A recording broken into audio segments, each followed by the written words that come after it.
afternoon, and welcome to the InfoWars News. I'm DLAKE for PREZ. It's Sunday, June 17th, Father's Day. And I'd like to say Happy Father's Day to all the fathers out there, all the dads.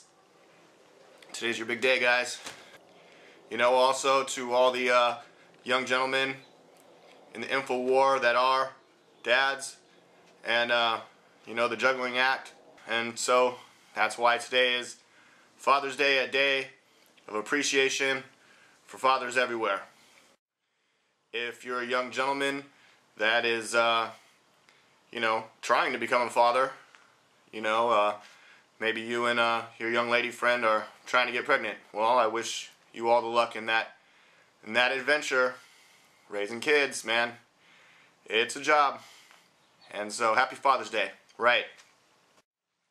It's also, I suppose, a day to, you know, get a good meal with your dad, right? Maybe go to breakfast or lunch, maybe a steak dinner. Yeah? Well, your host DLAKE used to work at a steak restaurant. It was at a golf course and resort. You know, so there was hotels, rooms there, and there was you know, homeowners that lived in the area, because it was a really expansive, really nice, well-kept golf course in San Diego. And I worked in the restaurant. I personally didn't play a lot of golf. In fact, I didn't play golf at all. I maybe went out on the driving range a couple times, you know, drinking beers with my buddies and trying to hit the guy in the golf cart thing there with the golf balls. That was pretty fun. That was a pretty good time. And you know, or maybe getting a hold of one of those golf carts late at night after work was also pretty fun. And so I worked in this steak restaurant. We had good seafood there, and a bar. And most of the clientele were older people, you know, retirees and older type people, and there was a lot of drinking that would go on there. What do they call it, like the 19th hole or something like that? There's a whole, golf is a whole you know, it's a whole sport, it's a whole thing. They got a lingo and everything. And I suppose if you know that type of lingo, then you might find this article amusing. And it's political and in nature, so that's why I'm reporting on this article on the InfoWars News. And this article is at the Washington Times. Miller, Obama's 100th golf round. President putters while economy sputters. Okay, so I set it up talking about golf there and old people getting drunk at the bar. And old people, they don't get too rowdy or rambunctious like younger people when they start drinking, but they do start talking an awful lot, and they get really loose with those lips. But anyways, I don't know what Obama's talking about when he's out on those nice giant golf courses and resorts and fancy places like that. And you know, I don't really feel invited to his golf course, and I don't know if I'm dressed appropriately. I mean, these aren't exactly golf gloves I'm wearing, okay? But the next time President Obama hits the links, it will be his 100th round of golf since coming to the White House. That's quite a milestone in just 3.5 years, as it takes him about 6 hours to drive to the greens and complete 18 holes.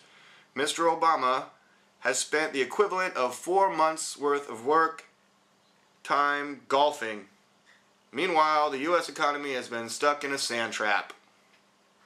So golf reference, right? I told you those were coming. Before Mr. Obama teed off for the first time as president, he delivered a State of the Union address that promised his new stimulus bill would save or create 3.5 million jobs. At that time, February 2009, unemployment was 8.3% and the debt was 10.8 trillion. He kicked off the golf streak on April 26, 2009, and he played a total of 27 rounds in his first year. When he returned to the Capitol the following year, he stood in front of the then House Speaker Nancy Pelosi with unemployment at 9.7%. He asked the Democratic Congress for a second stimulus and an overhaul of the healthcare system, and Congress obliged. Mr. Obama also said he would freeze government spending for 3 years, starting in 2011. But that idea got lost in the woods during the 31 golf games he played in 2010.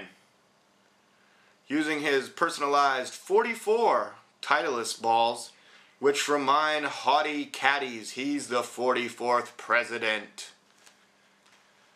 By the time Mr. Obama gave his annual address to Congress in 2011, he was standing in front of new House Speaker John A. Bonner.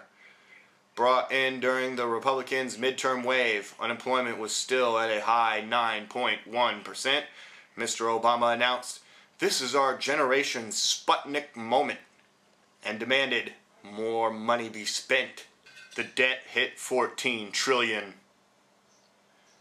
Last year, the number of Mr. Obama's golf outings rose to 33, and many turned out to be memorable. He was on the green on May 1st, 2011, when the Navy SEALs were en route to Pakistan, cutting his game to 9 holes to hear of their successful mission against Osama bin Laden. Mr. Obama's golf partners included Mr. Bonner, former President Bill Clinton, and Vice President Joseph R. Biden, who got asked to tag along with the boss 4 times in 2011. Ooh, Biden getting some games in. By the time Mr. Obama gave this year's State of the Union address, he had 93 golf games on his scorecard. Unemployment was 8.3%, having never gone below 8% in his presidency. He took no responsibility for the $15.2 trillion debt or the nation's credit rating downgrade. Instead, he called for higher taxes and the Buffett rule, while hosting the billionaire's secretary in his guest box for the speech.